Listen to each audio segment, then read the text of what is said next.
It's been officially more than 6 months since Yellowstone Season 5 Part 1 ended with a surprising twist. It was January 1st, and we were happy to see that the show was paving the way for a really exciting season that will hit the screen in summer 2023. So all we had to do was to wait for 6 months and then welcome the new season. Well, here we are, still patiently waiting after 6 months, with no hope to watch new episodes of the hit show anytime soon. By the time we reached March, it was obvious that things were not going the way they were supposed to. With Kevin Costner leaving the series and Paramount removing the video heralding the summer 2023 release date, we realized that it will take for Yellowstone Season 5 Part 2 to be released way more than our initial expectation. During this process, as fans, we blamed two main figures for such an outcome, Taylor Sheridan and Kevin Costner.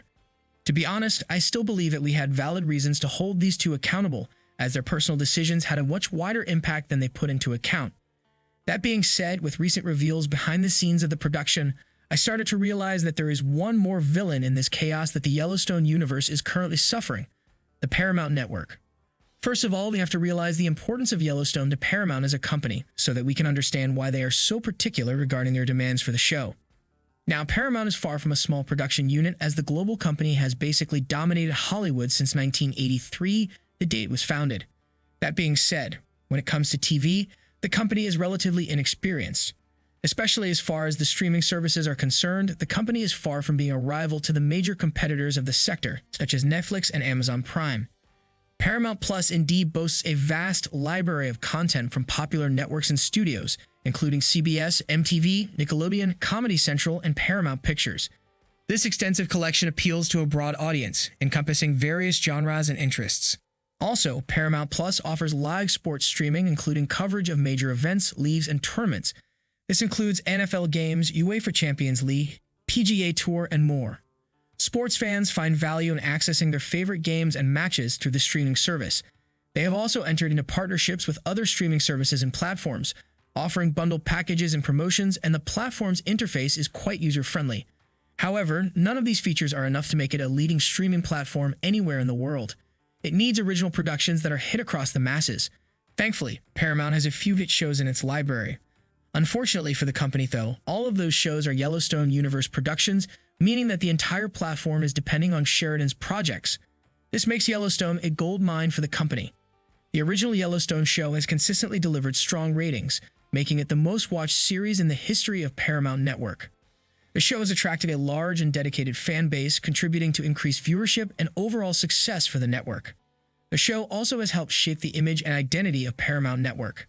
The show's focus on family drama, complex characters, and the rugged beauty of the American West aligns with the network's goal of offering compelling storytelling and high-quality programming. The fact that the series has the potential to expand into a larger franchise with spin-offs and related projects in the works allows Paramount Network to leverage the success of the original series, extend its reach, and further capitalize on the popularity of the Yellowstone brand. All these make Sheridan's shows irreplaceable for Paramount, and thus the company is closely monitoring all the developments regarding the series. Based on Sheridan's recent statements, I can clearly see that he has a complex relationship with the production company, which got only more complicated when they decided to buy Four Sixes Ranch in Texas. Sheridan took assistance from the company when buying the ranch, and in return promised to have 6 Yellowstone shows that will fund the ranch basically. Of course, this was too much burden for Sheridan, as no one is capable of writing down 6 shows at once. But they agreed on Sheridan writing the pilot episodes and then bringing a showrunner who will manage a writer's room. I would write, cast, and direct the pilots, and then we would bring in someone as a showrunner to run a writer's room, and I could check in and guide them, Sheridan said regarding the deal. But in his very words, that plan failed. It seems like they tried this formula in other Sheridan projects, Tulsa King and Lioness.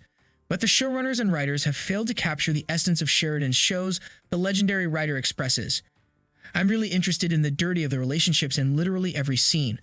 But when you hire a room that may not be motivated by those same qualities, and a writer always wants to take ownership of something they're writing, and I give this directive and they're not feeling it, then they're going to come up with their own qualities. So for me, writers' rooms, they haven't worked, he said on the issue. I just make movies to support my horse habit. That's all I do. Of course, this proves how perfectionist Sheridan is and how much he cares about his work. And to be honest, I'm not mad at him for being that way, since this particularity of him made a show like Yellowstone possible. I believe the real issue here is the lack of communication between Sheridan and Paramount, which ends up them failing in bringing the right writers group together. It's clear that Sheridan won't compromise, and it's clear that he loves his job. so it's Paramount's responsibility to provide him with the assets he requires. There is also the issue of having confusing schedules for shooting times, and the fact that the series has not had enough episodes to explore the stories that Sheridan wants to deliver. Well, apparently the issue wasn't that Sheridan was failing in writing the scripts. In fact, he was apparently writing scripts as if he was drinking a coffee, as David Glasser puts out. But the company insisted on the number of episodes and were changing the shooting schedules for other reasons. I don't dictate the schedule. I don't determine when things start filming. I don't determine when things air. Those decisions are made by people way above me. My sphere of control is the content. That's it. No production of mine has ever waited on me, Sheridan said. I say about everything I want to say when I write a story. The writer underlined that he basically begged the company to have more time in 1883 and 1923, but they refused his demands by saying, "We pay you, you figure out." I believe there were some budget issues with Paramount's insistence on limiting the number of episodes and shifting the scheduling times. But I struggle to understand how they can risk ruining their biggest gold mine for such simple reasons.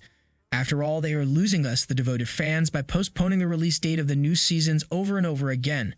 Eventually, they will have no fans to root for them, even for an epic show like Yellowstone. Do you blame Paramount for what's going on with Yellowstone at the moment? Do you think the company should have handled things more properly? Let me know what you think in the comments below, and don't forget to like, subscribe, and share the video.